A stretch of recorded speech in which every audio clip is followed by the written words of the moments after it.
It's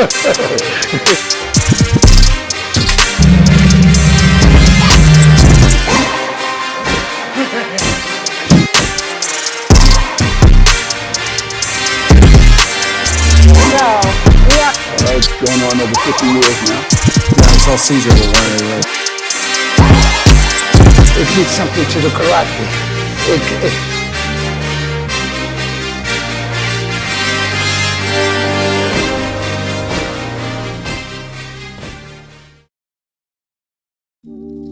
Queens, New York is a borough on Long Island, across the East River from Manhattan. Jamaica is one of the many neighborhoods that make up Queens.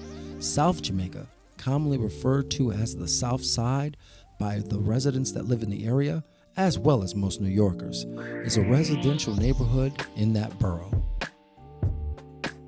Queens has produced a lot of famous individuals, from LL Cool J, 50 Cent, Nicki Minaj, Howard Stern, to Martin Scorsese. Even our last president was a Queens resident. Riddle me that, Batman.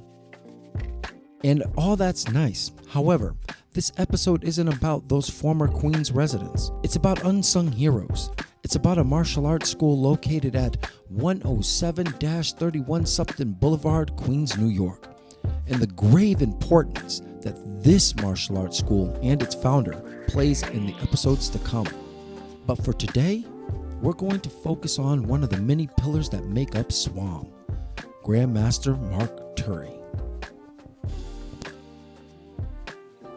Grandmaster Mark Terry began his martial journey at age 11 with the martial art known as Judo. As a young man, he trained in the martial art known as Shotokan karate. After the introduction of the Chinese martial arts of Kung Fu to the United States, he found himself training in Hung Gar Kung Fu. And about that time, Bruce Lee and Kung Fu hit, so everyone's looking for Kung Fu schools. And at that time, there weren't really many. So I bounced around some chop suey Kung Fu schools, which I don't need to name. We couldn't get into Chinatown. That was closed off to us until Sijo got in there. And but Chinatown was closed off to non-Chinese. Okay, all right. You couldn't even know where the dojo was, and if you did, they weren't taking us at that time. Okay. Eventually, Sijo and maybe one or two other people, another one that taught me here, Grandmaster Gabriel, they got into Chinatown, and my late brother, Professor Danny. And they kind of broke the ice with that. Now, at the same time, I met a brother that was teaching Hung Gar. And he was teaching in a community center in the 40 Projects, which is a 10-minute walk from here. Okay. Rough area. So we were training Hung Gar in one corner of the community center, and Sijo had his guys in another corner of the community center. This is where he met Sijo Abdul multaKabir and became a student of Fuzoku boxing, which today we know as SWAM. And, no problems, all mutual respect. And then my teacher moved. So now I'm high and dry. I've been training Hung Gar for a few years. So, and Sijo was friends with him. So Sijo came over when he approached me and he said, hey, I like the way you train. I see how you train. If you want to come and train with us, then you're welcome. So he actually invited me to come and train with them. Okay. And that was 45 years ago.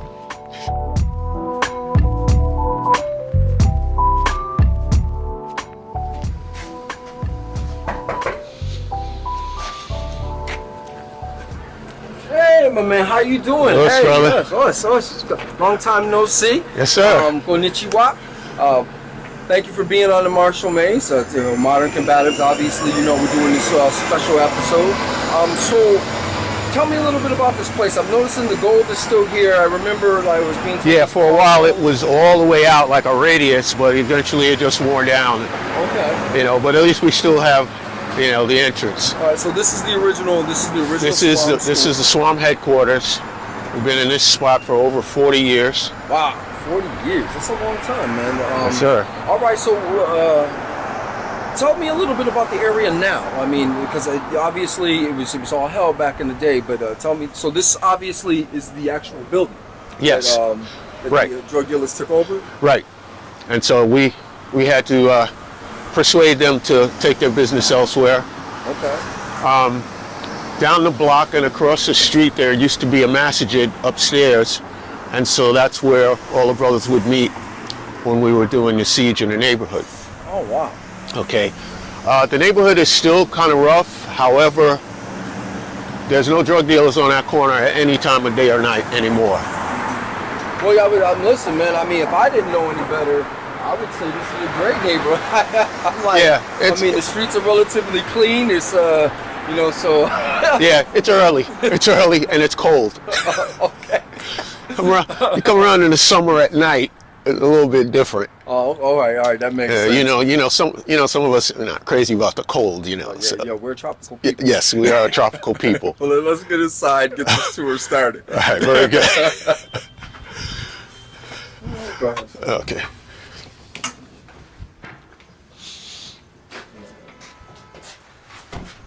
All right, so this is the headquarters of SWAM, although we have a few locations. We have Atlanta where Sijo is. We have a branch in Peru. We have a branch in LA. But this is the headquarters. We've been here over 40 years. Oh, wow. Okay. Recently, kind of been remodeled in a good way. There used to be a lot of red. We had the floors painted red so that the blood wouldn't show up when we're sparring. So here in the foyer we have an original artwork done by a very talented brother. There's a couple of these, and they're all different. He's currently in Virginia, but yeah, so it depicts Sijo, see that go. Oh yeah, oh that's awesome. Yeah, really talented brother, Hakeem. Okay.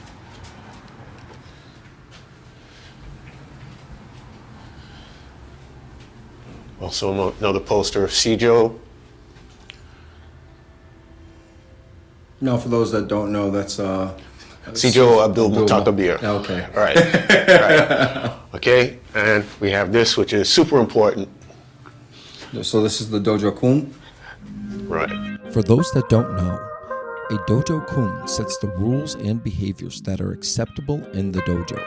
The purpose of the Dojo Kun is to remind all of the students in the dojo, regardless of their rank, that their physical, mental, and spiritual growth should extend beyond the walls of the dojo. These rules differ from school to school, but they all have an underlying similarity, which of course leads to just making better human beings. As you can see, House of Discipline.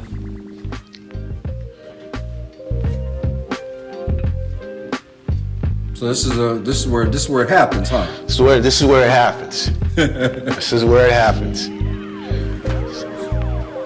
Okay, my buddy Bob. Oh, we met someone similar to that at Sijo's house. Yeah, he got his twin brother over there in the corner, but Bob doesn't complain and he's never late. All right. He's always on time for class, never late. Okay, so we got a plethora of weapons here. Obviously, samurai sword, the hook axes, the sais, the tonfas, short sword, 7-ring broadsword, which is a Chinese weapon, which the rings were used to subdue the spear. Various chain whips, nunchucks, 3-section staff in both wood and steel. Then another 3-section staff, hook axes, short spear, and shield. So this is actually short on this. These are called tiger hooks. It's a Chinese weapon. It's sharp here, sharp here, sharp here, and sharp here, and sharp on the end. This is a double broadsword. It comes out of the sheath looking like one sword, but you pull it apart and it's 2 swords. And you can play with that. It's a lot of fun. This is a long staff, 2-section. Butterfly knives from the Wing Chun system. More size, more tonfas. Another Chinese single sword. And we cannot forget Yeah, I saw Sijo with one of the Kwando. Yeah, Kwando. Major heavyweight weapon. Thing weighs a ton. Yeah, well, I saw Sijo using it like it didn't weigh a It ton. weighs Yeah, like- I'll have to say, and it was a real one too, and he's using it as if he like it weighed nothing. A live one recently a few years ago, and it weighs a ton. So that's some of the toys. Oh, we can't forget the Wing Chun Jong, where we work a variety of Wing Chun drills. Get your hands together, and also. Now, how many influences make up SWAM? I know Sijo said it in other episodes. You might hear it again, but More than I can count. yeah, because I know you guys have obviously the Chinese element. There's Japanese. I know there's Right. Brazilian element as well. And we have multiple Chinese elements. He trained with very prominent Chinese masters in Chinatown at a time where they weren't letting us in. And us meaning any non-Chinese. Yeah, that's awesome. So you got it on the ground floor when it was good and raw. Right. Oh yeah, he got it. Very good. As I said, Bob's twin brother over there. We keep them separated so they don't try and gang up on us. So who's this young brother right here that we're meeting for the first time? All right, so this is one of our up-and-coming young brothers. This is Brother Jafari. All right, so Jafari's going to be assisting you today? Correct. Or Jafari's going to be a sacrificial lamb today? I'm kidding. Yeah. It's called paying your dues. Right, exactly. We all had to do it. We have Yes. all had to do it. He recently completed his basic training. Yes. Oh, you can tell them a little bit about that. Yeah, so I recently completed my Army basic combat training. Also, including my advanced indivisible training. So I graduated about a week ago. So I've been that's going awesome. for 6 months. And I credit a lot to my success in the Army so far, my short career so far, to SWAM because it instilled the basic discipline that I needed to succeed in that space. I actually was awarded the second highest award a soldier could get upon graduating and completing his training, which is the honor award. Basically, I excelled in leadership and honor and loyalty and the Army values and instilling a standard to my fellow soldiers. And basically, that's because I had a head start here at SWAM. Oh, man, that's awesome, man. That's awesome to hear, man. Yo, look, getting Yes, one sir. brother at a time. That's why we're here. You know what I'm That saying? is I why love we're that, here. man. That's awesome. Okay, so this form is called Tigertail. It is one of the foundation forms of SWAM. It's an original SWAM form made by Sijo Abdul multaKabir.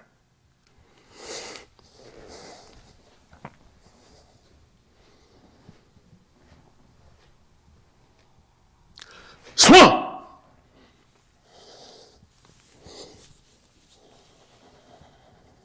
I can't say this enough. Despite one's martial lineage, the practice of kata or forms is essential to all martial arts. Katas offer a powerful and practical learning tool that not only teaches proper technique, but also focuses on the visualization skills one needs as they transition through the motions in the form. Each motion addressing a specific situation, or sometimes addressing a specific principle. In the ancient times, kata, or the practice of forms, was a great visual aid and used in teaching and passing down information. Some katas are two-man, while other katas are single. Either way, very essential.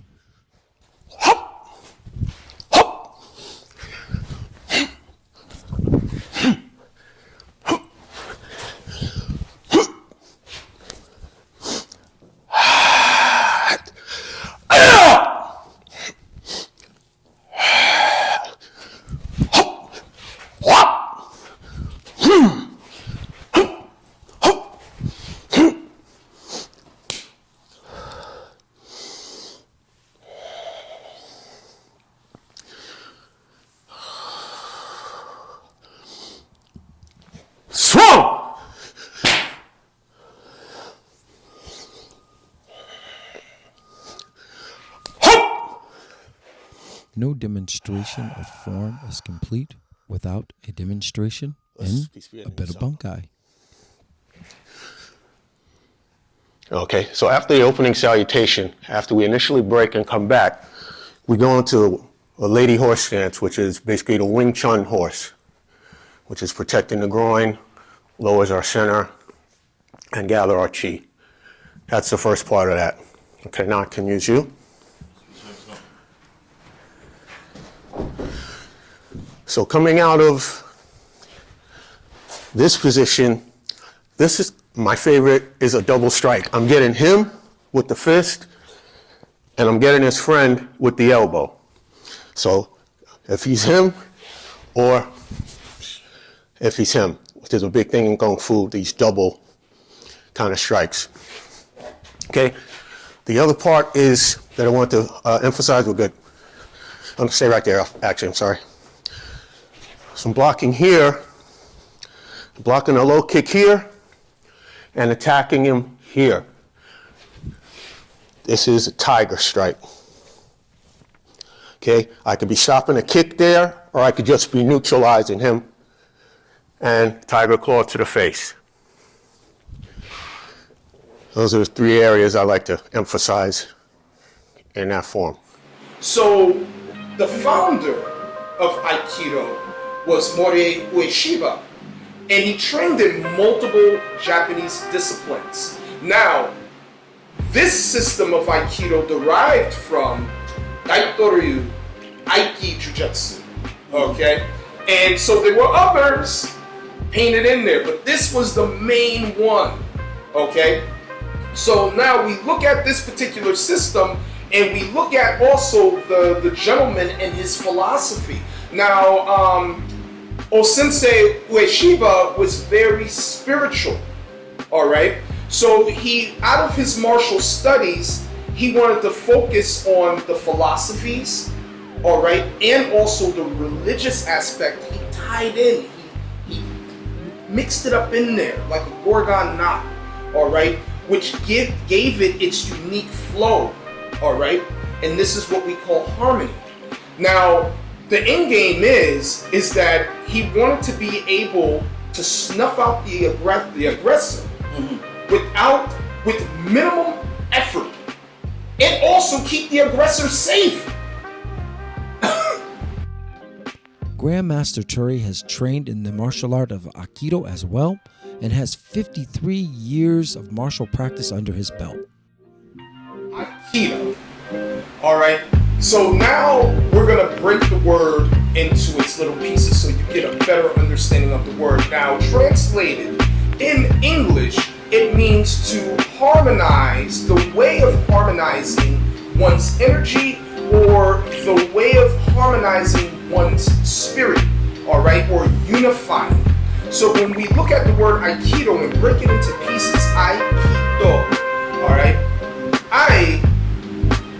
translates into harmony or unification or unifying. Ki is energy or spirit, and Do is the way and path. You might be wondering why Aikido seems to be so relevant in today's episode. Well, that's because, like with all the Grandmasters of SWAM, each Grandmaster brings a certain uniqueness to the SWAM family. Not just in personality, but also in preference and martial arts style. And Grandmaster Terry is no exception. Where Grandmaster has studied many different arts, it is clear that he favors Aikido, and that approach shines through, not just in technique, but in Grandmaster Terry's overall personality. I like to refer to this as a sleeping dragon, and we're not going to try to wake him. Here, here, base of the skull. Turn around, here, elbow, and down. Throws the hook, stepping in, block the hook, shot to the head. Again, it could be fingers to the eyes. It's up to here, break.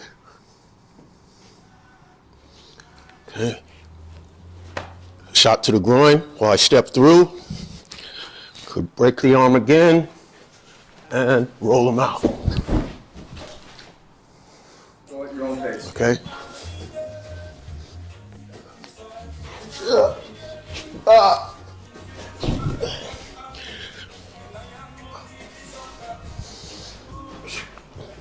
So he throws a 2 or right, block, turn, break, uppercut to the button, behind the head while I still have him stretched out, put a kapala,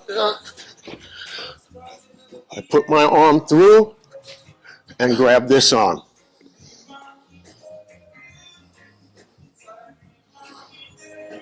This is why he can't take the fall, because I've got both of his arms locked up. So for the mercy in the dojo, I ease him down. Of course, in the street, I wouldn't be so friendly. Once he's here, of course, we can do all the things that we do. Eyes, ears.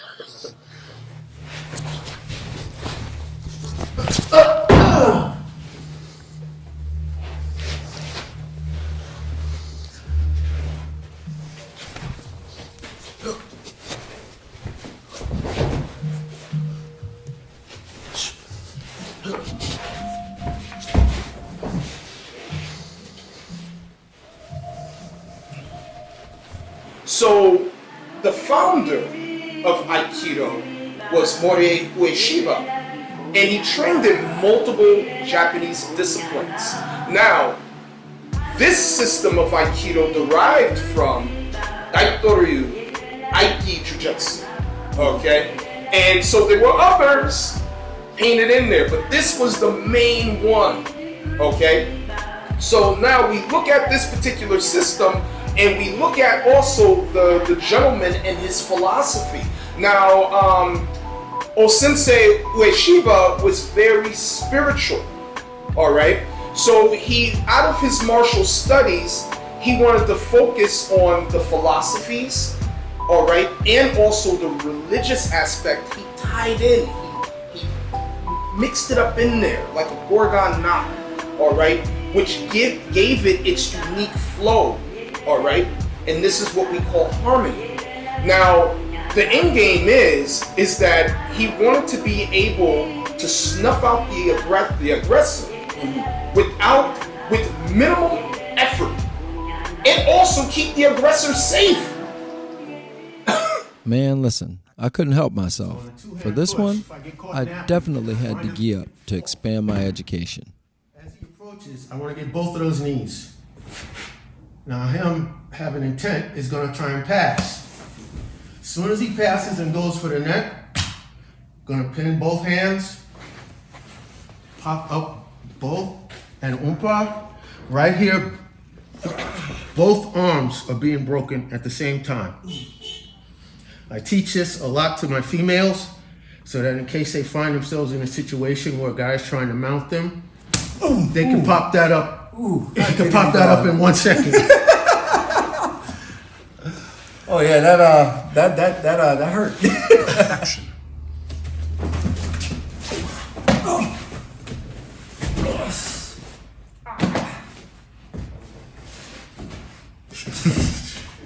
So the two-hand bear hug from behind.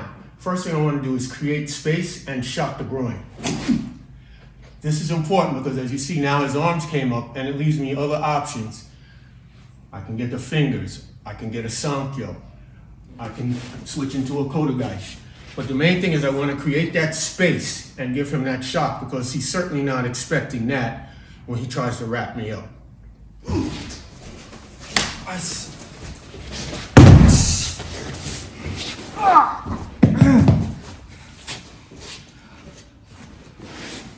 Dealing with the straight two-hand push, I want to split his energy and open him up. Give him a shot to the chin on the way up, break the collarbone on the way down, give him a little elbow love here, and I'm set up for my Nikyo. So now I'm in control with this wrist lock.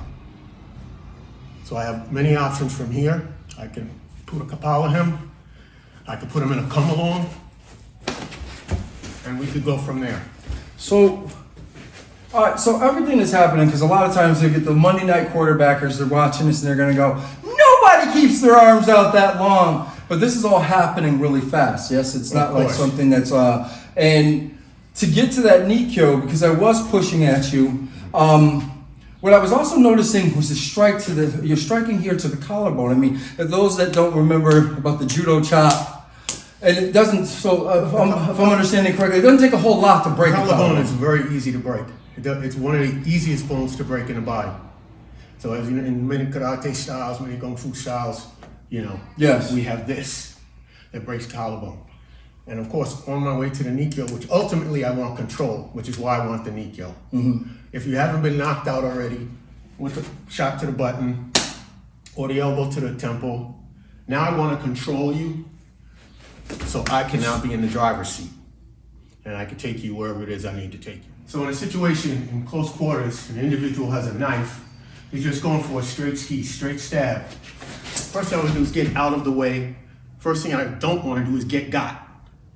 Here, if there's space, I'll take his head into the wall. If not, here. And he donated the knife to me. And I can finish. Now, why is that important though? Is so when would I be more likely to encounter somebody with a weapon? This is going on all the time in New York. In New York City, if you turn on the news, someone's always slashing somebody or cutting somebody on the subway.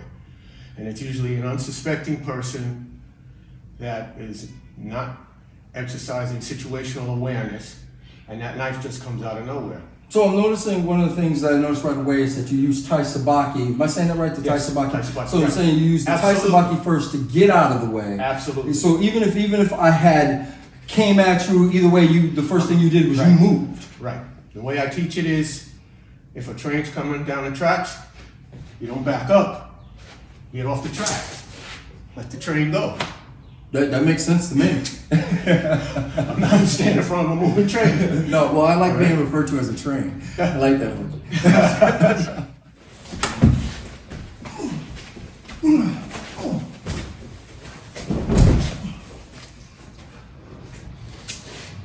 So I like to say thank you. You've shown some amazing things. I see you're sweating right now. It's a good thing. Sweating You know is what good. I mean? Sweating. All right. So you addressed a lot of acts of violence. What we would face in New York City, and that's so important that that the martial art reflects the kind of actions that take place here on these streets. And hey, it was amazing. Thank you for having us. Yeah, I appreciate you guys coming through. It was a great fun. Well, not for me. I'm going That's what I was to like, be yeah, iced up later on. it's I'm fun like, for the cameraman, but, it was a tough day. Of course, he's all happy about it, right? He's like, hey, ha No, I wish I was in it. I wish I was in it. Well, you can always come back and get some. Oh yeah. I'm gonna be here. I'm not stingy. Yeah, you know what I'm saying? Show the love. Sharing is caring. Yes, he's doggone right. is caring. Yep, that's it. And that's as the saying goes, each one. Teach one. That's exactly. Oh, yes, sir. Next week on Modern Combatives, we continue with the Grandmasters of SWAM. She is known as the Queen of SWAM. Modern Combatives alumnus, Sidagu, Dr. Odette Russell. This episode's sure to be pure fire. So, we'll see you next week.